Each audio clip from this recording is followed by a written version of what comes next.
Hello, this is Red Leader. Welcome to my channel. And this is a weird kind of video I wanted to do. It's like what I normally do is kind of like post stuff from my Twitch, or I'll make like YouTube series like I did for Fire Emblem Three Hopes. The one thing that's super similar to this is probably my direct reactions and like my Fire Emblem reaction, like when I upload those. Because this is going to be a reaction because I saw this in a thumbnail, and for starters, I'm not gonna say what the video is right now, but I will say I am a huge Lord of the Rings fan. If you know me from just my videos, my Twitch, or any of my like content and stuff, like when I mention it, I do love Fire Emblem, Fire Emblem obviously, but Lord of the Rings specifically. Like I love fantasy, I love the world, I love like Lord of the Rings is like my all-time childhood favorite thing. Like I love it. Um, so it's gonna be really hard like to make me hate it or anything if I see anything. And that's where this video comes in because I saw the thumbnail and the title, and it's the video called it's like scenes that I don't like about it. So I saw that and I'm like, what? What scenes are they talking about? So I was gonna watch it, but I'm like, you know what? I should make this content because I'm a huge Lord of the Rings fan, as I said. So this might be kind of cool to get a hyper fan's reaction to this and to see. I haven't read the books, so I don't have that insight, but I do love the movies, and I do know a lot of like the lore, kind of, because I played a lot of Lord of the Rings games. So it's gonna be cool to see like my insight on it, uh, and just see what I think and like put my thoughts for the scenes that they are saying that are bad. You know, this is obviously just rage bait. Like that's what this video is. It's rage bait. Like so. I'm just curious to see like what my thoughts and opinions will be on the scenes that they chose, and I'll try to like defend if I don't agree with them. I'm going to defend the scenes if I really like them and describe like why I like them in my opinions. So for starters, let's just get into this and see what they have to say. Lower it a little bit. The Lord of the Rings trilogy is regarded as a masterpiece by many, including myself. It's something that I rewatch every single year and never get disappointed with. But even a masterpiece can have its flaws, no matter how small. Understandable. So today on Middle Earth Updates, we're doing something a little bit different by listing the top 10 worst scenes in The Lord of the Rings. Most of the time our content is all about praising the trilogy, but there are still a few scenes I like a bit less than others, whether it's because they feel unnecessary, stray too far from the books, or are just not that great. See what he said there? Stray too far from the books. There's a lot of things. That's one thing that's kind of going to be I'm going to be defending for, because obviously there's going to be some stuff not from the books because they're movies. You can't put everything from the books into a movie. It's just physically impossible. Like that's why there's a lot of things cut out, changed, and yeah, like I do know like they love the films, like they just said, like they do praise the series a lot, but they wanted to make a video on like the flaws. But we'll see what their flaws are. So let's see. And luckily we got some help from you guys in picking out the things you like the least, with hundreds of responses to our post. All right, now okay, I see what this video is gonna be. It's based on the comments.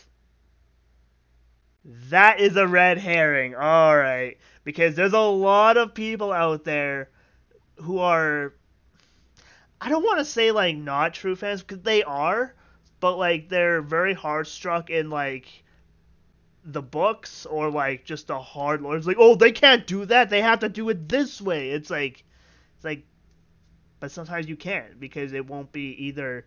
It won't make the story flow like at a reasonable pace. Like there, it won't be like super entertaining like it for a lot of like maybe like younger audiences or something like that.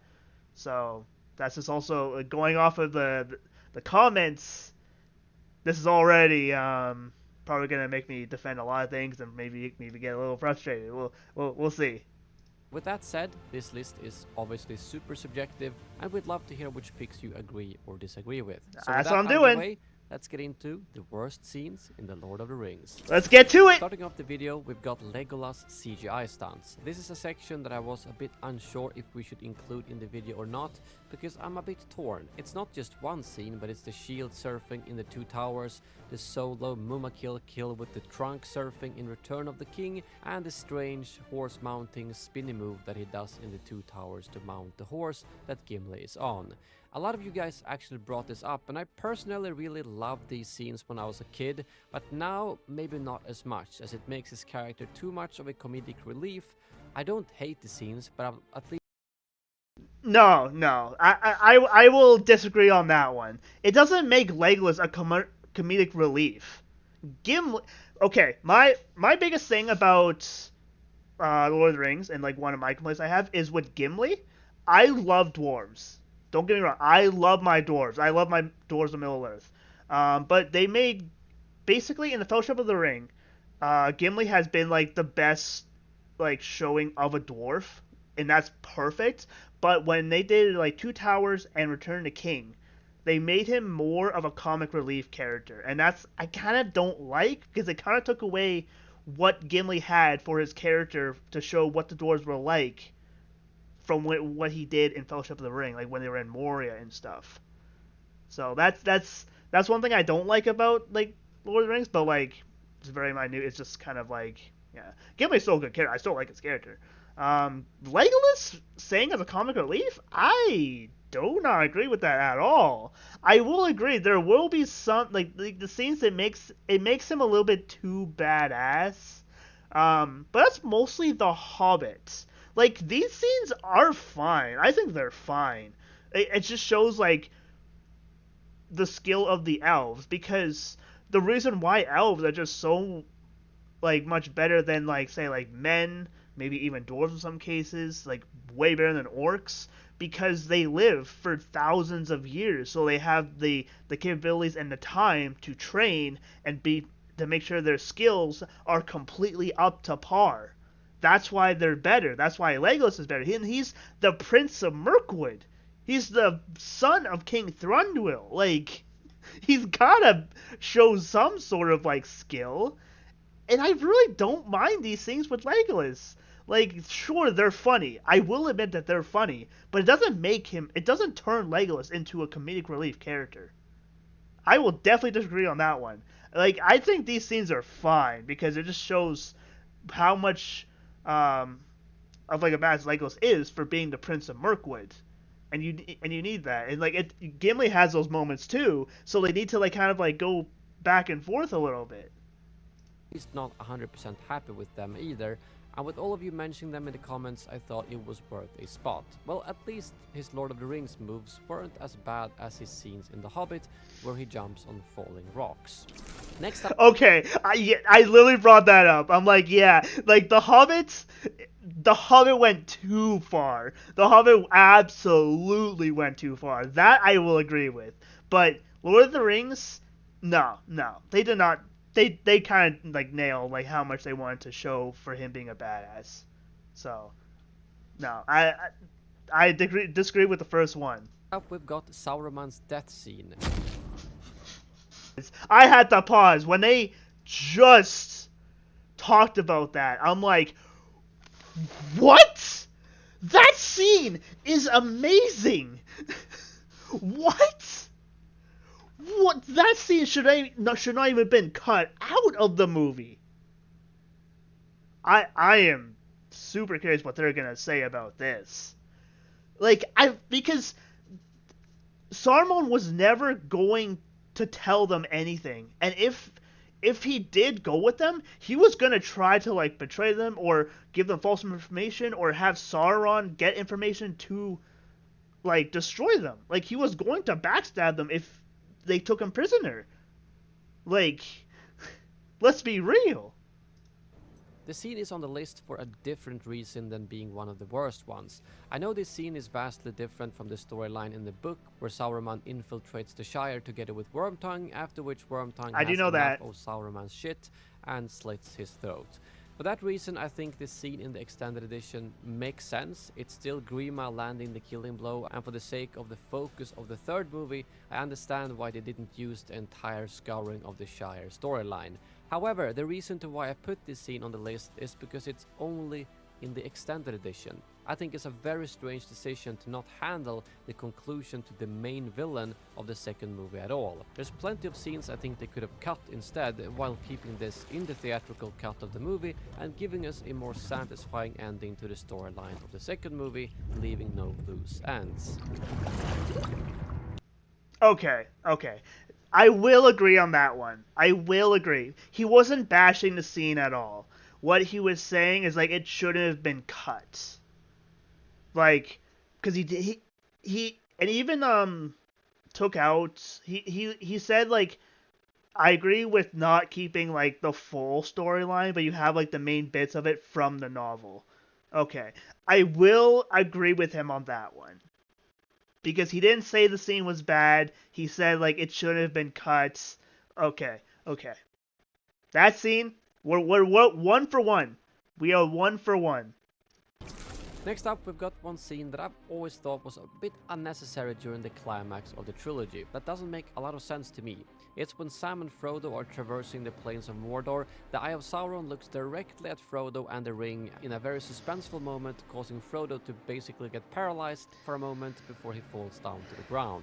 Sauron then looks away to the Black Gate, distracted by the arrival of Aragorn, Gandalf, and the Men of the West. It makes sense that he got distracted by that to clear the way for Frodo and Sam, but what doesn't make sense is that he looks directly at Frodo, including pretty much on the ring, but doesn't care enough to do anything about it. The entire trilogy makes it seem like Sauron can see Frodo when he wields the ring, and that the Eye of Sauron functions like a normal eye that can see wherever it looks. So why would he look at a hobbit in the middle of Mordor with something suspicious around his neck and not care enough to do anything about it? It just didn't make any sense to me. And it also feels like with the connection he has to the ring, if he's looking right at it, he should be able to sense it. Obviously this is something that didn't happen in the book, but I always thought the scene was a bit strange, and it doesn't help that Frodo falls in a very unnatural and strange way. Overall, one of my least favorite scenes. Okay, no. I see where he's coming from. I do see what he's trying to say.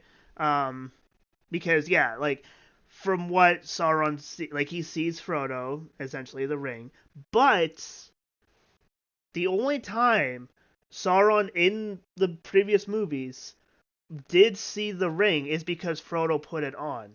Frodo did not put on the ring. There's a difference. He did not put it on. So for some reason, like Sauron probably is just like looking at these people like, who is in my plains? But then he knows that because this scene happened after the Palantir, like after because that scene was extended, so it was removed. So he knows Aragorn is coming to the Black Gate. So that's why all his forces are moving towards the Black Gate. So he has no orcs to command to get there fast enough to intervene, if even if he wanted to, or he probably wanted to, but he just wanted to make sure, like, who are these people in my lands? But then when the gate opens, which is essentially the reason why the gate opens, is because the mouth of Sauron was killed, and that's when Sauron completely shifts his gaze because the mouth of Sauron was killed, and that is what draws his gaze. He's like, "Oh, what's going on over there?" So obviously, he's going to put his attention on what's currently happening, and it can actually cost him the war, essentially, because his enemies are on his doorstep, threatening his lands. So obviously, he's going to turn towards the Black Gate. That's why the diversion worked. Sauron needed to know for sure that the ring was in his lands, because Frodo did not put on the ring at this time. not until when was the last time he put on the ring? I don't think he put on the ring once in Return of the King. So not until the Two Towers. Which no, did he even put on the ring in Two Towers? I don't think he did. So Sauron literally didn't know exactly where the ring was. And that's the reason why in the Fellowship of the Ring is when Sauron was actually like, I see you, because he actually put on the ring. So I do see where it's coming from, though. But I kind of do defend this scene because it shows why Sauron gets distracted from Frodo. So in the trilogy. Next up, we've got a very quick shot in the Fellowship of the Ring that I've not really seen anyone else mention, but it's something that always bugs me when I'm watching the film. It happens when the Fellowship is trying to climb the Pass of Caradhras, as there's one very quick shot with Gandalf that is so clearly green screened that it's impossible to unsee once you've seen it.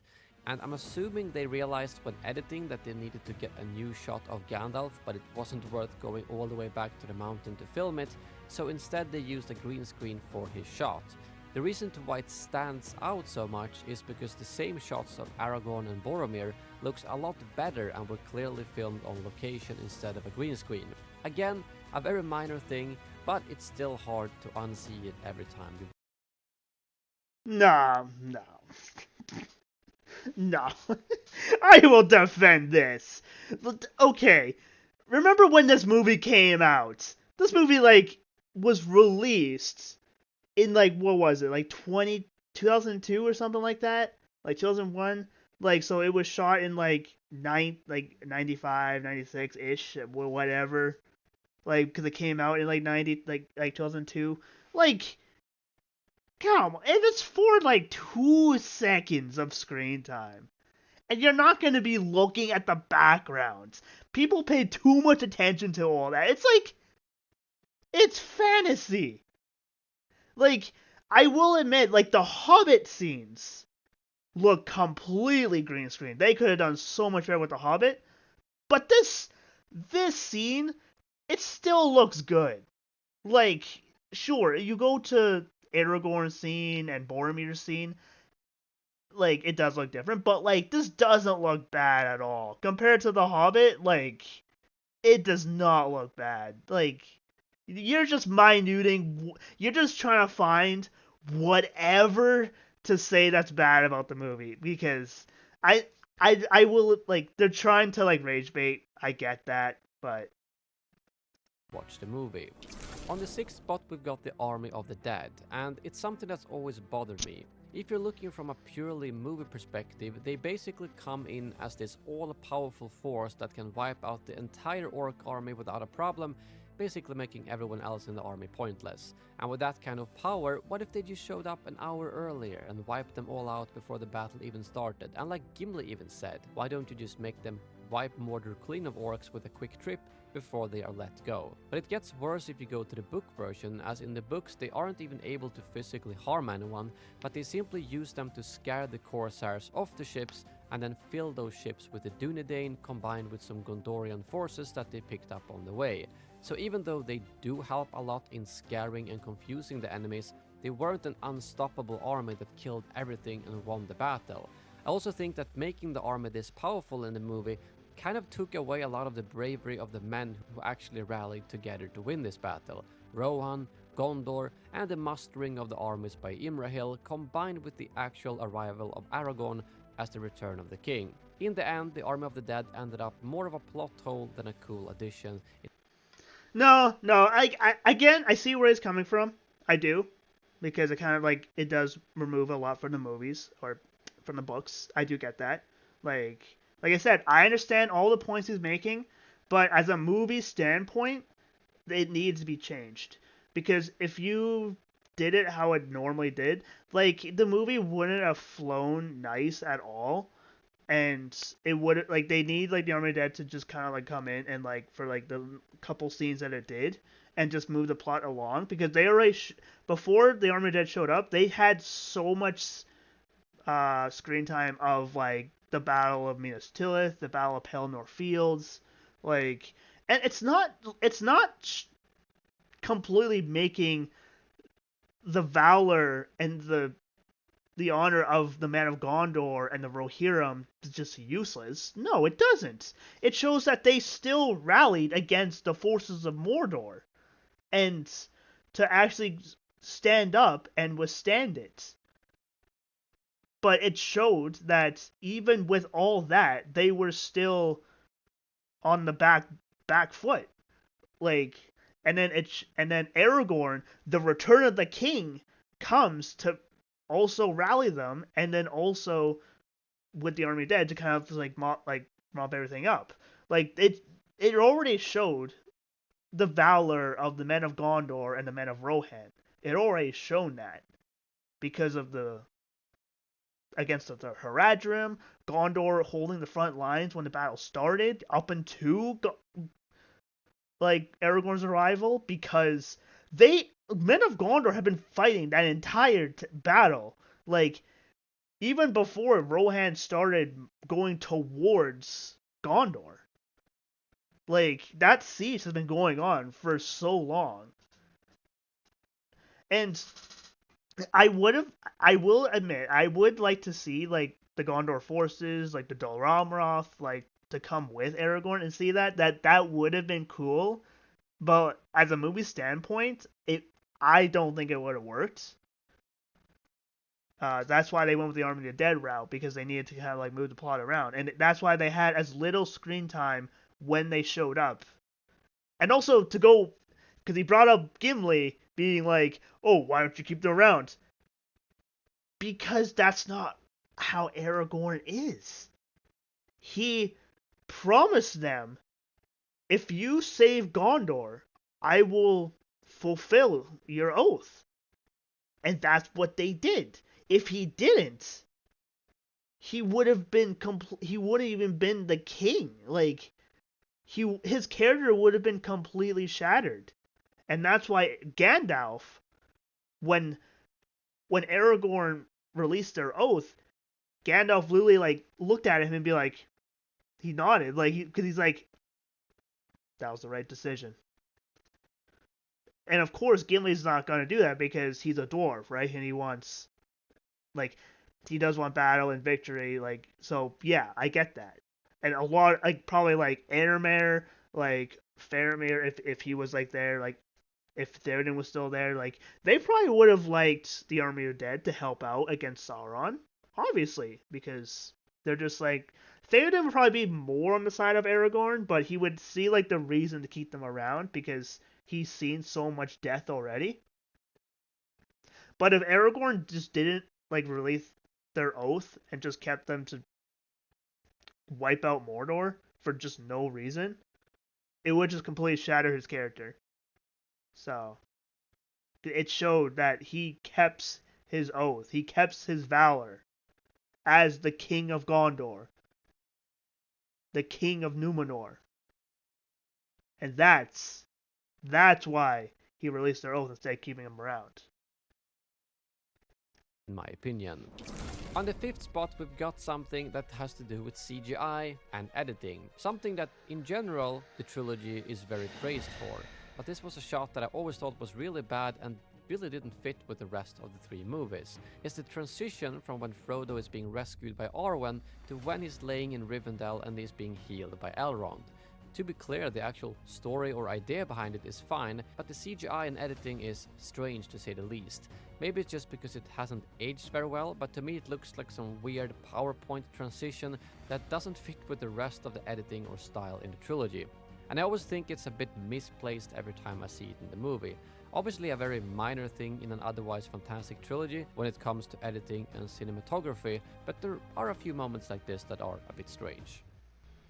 Okay, okay, I don't agree with that at all. Again, this is just them like just for the sake of making the video, just trying to find anything, anything to to like bash on Lord of the Rings. Like, and I get it. I said this like 5 times already. They're just trying to rage bait. I get that. Like that's the whole point of this video. But again, you can't fault him for and also it doesn't look bad. He said it aged poorly? No, not to me. It showed the magic of the elves. And like the I think the white looked fine. Like it showed like his healing process like kind of like coming from the wraith to normal. What are you gonna say? Gandalf's thing when he got resurrected is gonna be bad too? Like he's like, oh, he's just like, it's like the same thing as that, where like Gandalf coming back and then like oh like if Gandalf's laying there like after like the stars thing, it just shows a white background with him like oh like it's the same thing. Like I like that. It's a good transition like from like to like the faded white. I like that. Again, it's just them just trying to find anything to put in the video.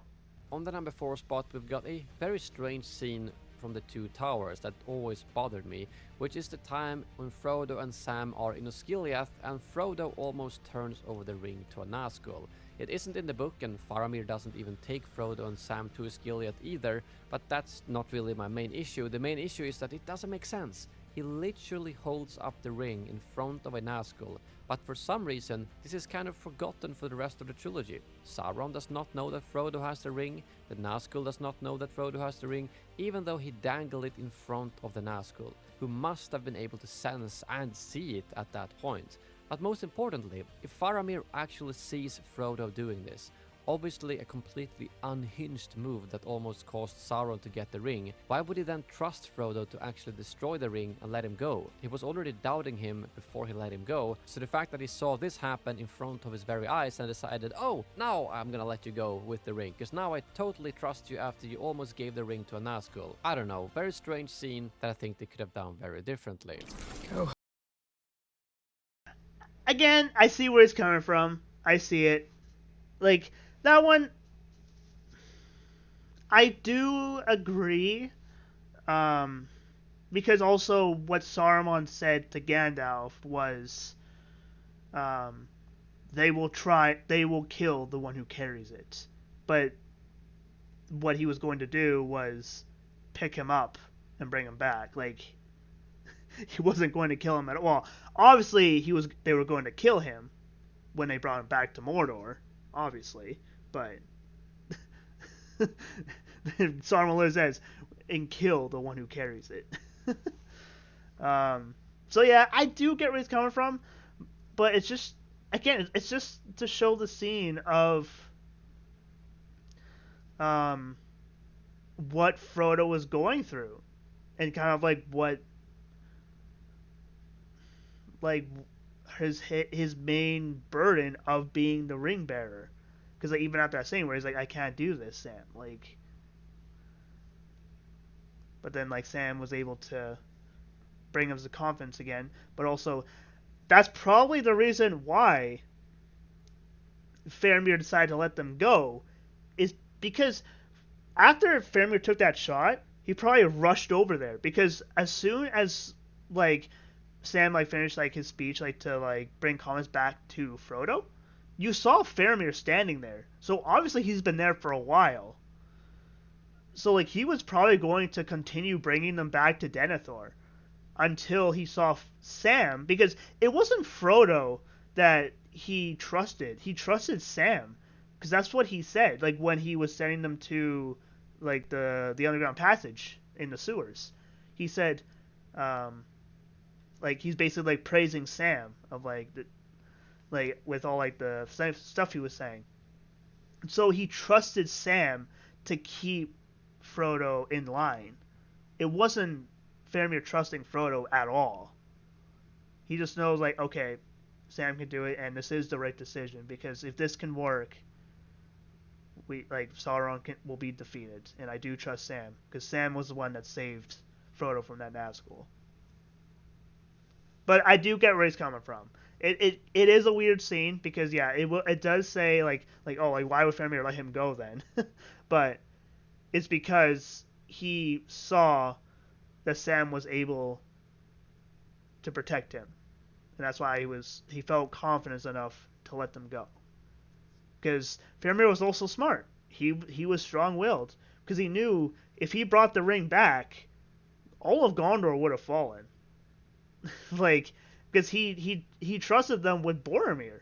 Like like what Sam was saying, because it wasn't Frodo who said the stuff that happened to Boromir. It was Sam. So yeah. On the third spot, we've got something that a lot of you have mentioned as well, and one of the arguably worst changes that they did to Frodo compared to the book, which is when he sends Sam away in the Return of the King. This happens after Gollum manipulates Frodo into thinking that Sam ate all the lembas bread and is trying to steal the ring. See? He wants it for himself. In the book, this never happens, and it's honestly really out of character. Both the fact that Frodo would send Sam away in the first place makes no sense, but second of all, even if he did tell Sam to go away, there's no way Sam would just abandon Frodo like that. He would at the very least stay close behind and keep watch over him.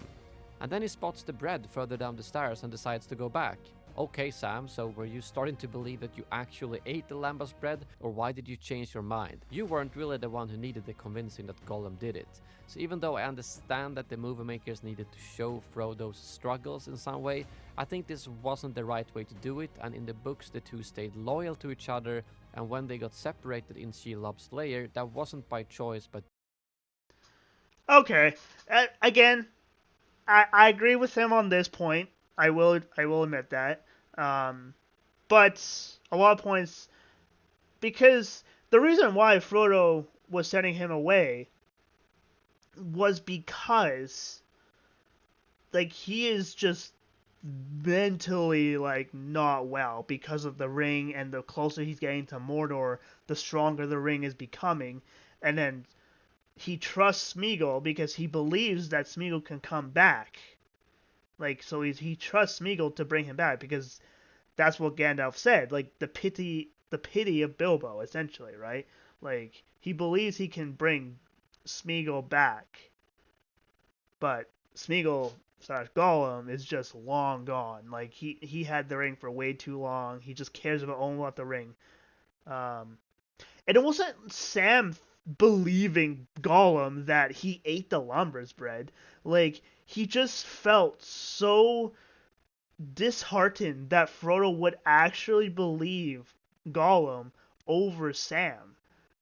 But, and I do agree, he should have like hang back like enough away where Frodo believed that he left, but he didn't. That I agree with. But when he went down the stairs and saw the bread, it wasn't him be like, "Oh, I didn't eat the bread." No, it was him like just remembering. He's like, it's more of like, what am I doing? I gotta go up there. Frodo is in danger. So it's like, it's more of like Sam like just remembering why he's there in the first place. But he was just so disheartened that Frodo would even say that to him and just treat him like that. So that's why he was just so destroyed. But seeing the bread just kind of like been like, just smacked him in the head and be like, what am I doing? I have to go back. Why? So that's why they did it. And I do agree, like if it wasn't in the books, like I do agree why it's a weird change to add in, but from what I just described, that's seriously what it is. due to Gollum and Shelob. On the second spot, we've got war criminal Aragorn. This is a scene from the extended edition of The Return of the King that happens very differently from the book, and a lot of you mentioned in our post as well, when Aragorn chops off the head of the mouth of Sauron. The issue isn't that they changed what happened in the book, that obviously worked in some parts of the trilogy, it's that it's completely out of character of Aragorn to do this. No matter how evil or despicable the mouth of Sauron may be, he's still an unarmed emissary sent out to parley with the leaders of the West. So when Aragorn just casually chops his head off, it doesn't just feel wrong, it makes Aragorn come across as a war criminal, which is totally against the honor and restraint his character usually shows. Maybe that's why the scene was ultimately cut from the theatrical release, who knows, but in the end, it's strange to portray Aragorn in this light, especially at such a critical moment in the story. Okay, yeah. That's seriously what I was saying when he was talking about the Army of the Dead, because I was doing the same thing where I was being like, no, Aragorn is like a headstrong, strong-willed. He's just like he knows decisions that he needs to do to be a good leader, and yeah, this is definitely not being a good leader. Killing an unarmed diplomat, essentially. You don't do that. You don't kill the diplomat, but like yeah, no matter how evil he was, okay, because you don't do that because like he was just threatening them essentially to like completely destroying their will because they were all believing that Frodo was killed. And that's why Aragorn did that, because he's like, "No, don't believe this freaking goon. Don't believe this guy. Frodo is not dead." Because they were actually all believing the Mouse of Sauron that Frodo was killed. And they probably just would have been completely disheartened. Their morale would have just sank until Aragorn did that. Because he's like, no, don't believe this guy. Frodo is alive. I believe it. You should believe it. That do not let this servant of Sauron tell you otherwise. But I do agree that it does make Aragorn more not what he's meant to be. I will agree with that. Lastly, we've gotten to what we thought was deserving as the #1 worst scene in The Lord of the Rings, which was actually the most upvoted comment from you guys too. We're talking about the extended edition scene from The What does he Return say of the about King, this one? where the Witch King breaks Gandalf's staff. There's so many reasons this really doesn't make sense. First of all, in the book, the two never actually engage in a battle, but when the Witch King is about to enter through the broken down main gate, Gandalf confronts him when everyone else is running, and at the same time the Rohirrim arrives, causing the Witch King to back down. The scene in the movie obviously shares similarities with this, even if it doesn't take place at the same location in Minas Tirith, as the Witch King has to retreat after hearing the arrival of the Rohirrim. But what bugs me the most is that nowhere in the book is the Witch King ever described as being superior to Gandalf, or being able to snap his staff this easily. Gandalf even states that he is unsure how a confrontation between the two would go down. It can even be argued that even though the Witch King retreated in response to the arrival of the Rohirrim, he might also figure that Gandalf might have been too much of a match for him. So in the end, I would have rather just had the two exchange words like they did, and then the Witch King retreat without breaking Gandalf's staff. I don't have an issue with the fact that it played out at a different location, but the breaking of the staff is just very strange and doesn't fit with the rest of it. No, I kind of disagree with that one because I feel like why they did it, because like Gandalf does have like the heart and the will to like inspire literally everyone, but they needed they needed a moment for Gandalf, I feel like, to be like, is this it? Like, is this where Middle Earth falls? Like, I feel like that's probably why. And like, since I didn't read the books, like, did Gandalf's staff ever break?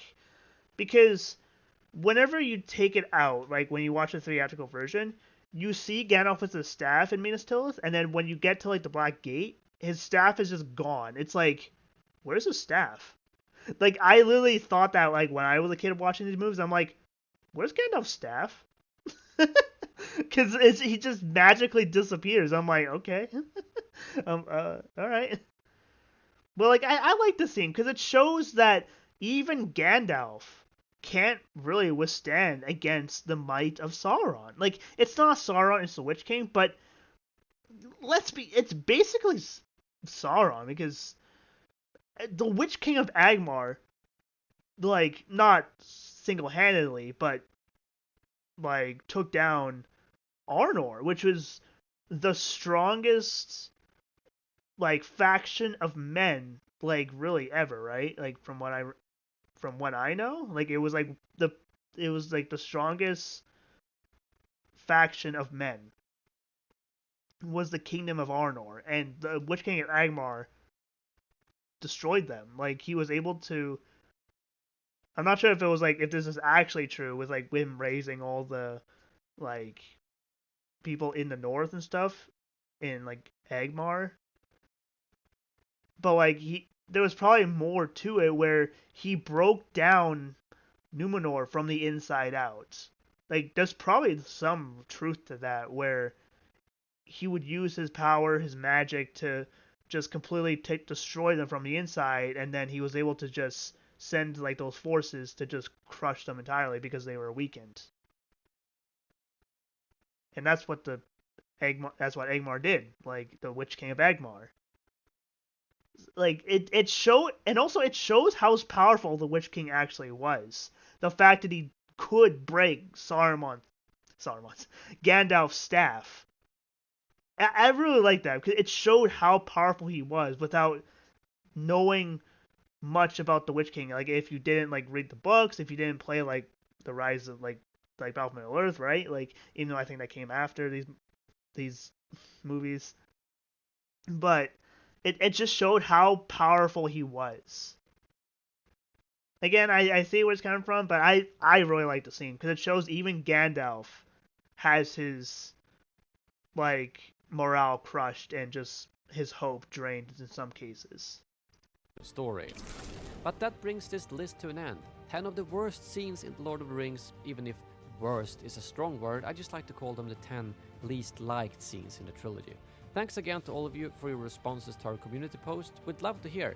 Did we get the order right, or what scene do you think is the worst one of the trilogy? And if you have any ideas at all on Lord of the Rings related content or list videos you want us to make, leave a comment below. But for now, thank you very much for watching, and as always, may the orcs be with you. May the orcs be with you! Alright, well that's my reaction to that video. You saw my thoughts and my opinions on the facts they made, and I I will admit I did agree with some of the points that they made, like, but again, this was all just rage bait, like, that's what it was. It was just rage bait, and them just finding anything just to make content, you know? That's what it was. It was them just trying to find anything to make content for this specific video. So, but there were a lot of things I disagreed with, like them bashing like the green screen stuff, like and like the way they portrayed like Legolas, like the hell, like hell no, like there was twice that they like completely bashed like the green screen and stuff. It's like it's an old movie, and for how good it looks, and saying that it aged poorly, hell no, hell no, it still lives up to this day. All right. Well, that's my long rant. I've been recording for like 45 minutes. Not sure what I'll cut out and stuff, but yeah, that was my thoughts. And now I'll see everyone next time, and whatever I do next, probably once I finish. I don't know anything else. But yeah, I'll see everyone next time. Have a good one. And this has been Red Leader signing off.